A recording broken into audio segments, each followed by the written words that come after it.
It was just before the Passover festival. Jesus knew that the hour had come for him to leave this world and go to the Father. Having loved his own who were in the world, he loved them to the end. The evening meal was in progress, and the devil had already prompted Judas, the son of Simon Iscariot, to betray Jesus.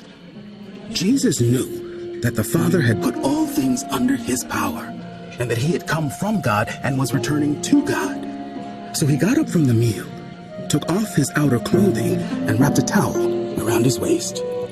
After that, he poured water into a basin and began to wash his disciples' feet, drying them with the towel that was wrapped around him. He came to Simon Peter, who said to him, "Lord, are you going to wash my feet?"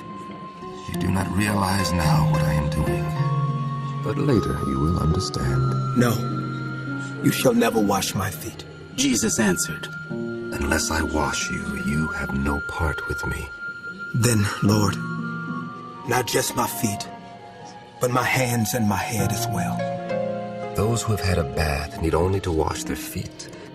Their whole body is clean, and you are clean, though not every one of you. for he knew who was going to betray him. And that was why he said, not everyone was clean. When he had finished washing their feet, he put on his clothes and returned to his place. Do you understand what I have done for you? You call me teacher and Lord, and rightly so, for that is what I am. Now that I, your Lord and teacher, have washed your feet, you also should wash one another's feet. I have set you an example that you should do as I have done for you. Very truly, I tell you, servants are not greater than their master, nor are messengers greater than the one who sent them. Now that you know these things, you will be blessed if you do them. I am not referring to all of you. I know those I have chosen, but this is to fulfill this passage of Scripture. He who shared my bread has lifted up his heel against me. I am telling you now before it happens, so that when it does happen, you will believe that I am who I am. Very truly, I tell you, whoever accepts anyone I send accepts me, and whoever accepts me accepts the one who sent me. After he had said this, Jesus was troubled in spirit and testified, Very truly, I tell you, one of you is going to betray me. His disciples stared at one another, at a loss to know which of them he meant. One of them, the disciple whom Jesus loved, was reclining next to him. Simon Peter motioned to this disciple and said, Ask him which one he means. Leaning back against Jesus, he asked him, Lord, who is it?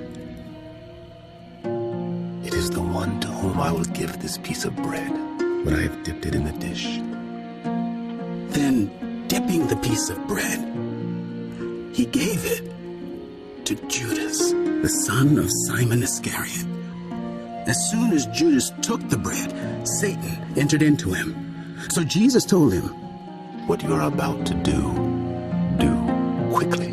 But no one at the meal understood why Jesus said this to him. Since Judas had charge of the money, some thought Jesus was telling him to buy what was needed for the festival, or to give something to the poor. As soon as Judas had taken the bread, he went out, and it was night. When he was gone, Jesus said, Now is the Son of Man glorified, and God is glorified in him. If God is glorified in him, God will glorify the Son in himself, and will glorify him at once. My children, I will be with you only a little longer.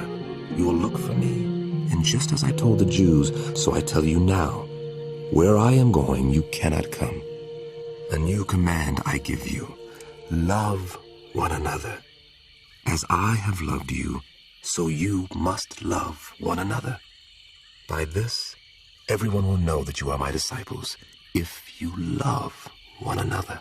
Simon Peter asked him, Lord, where are you going? Where I am going, you cannot follow now, but you will follow later. Lord, why can't I follow you now? I will lay down my life for you. Then Jesus answered, Will you really lay down your life for me? Very truly I tell you, before the rooster crows, you will disown me 3 times.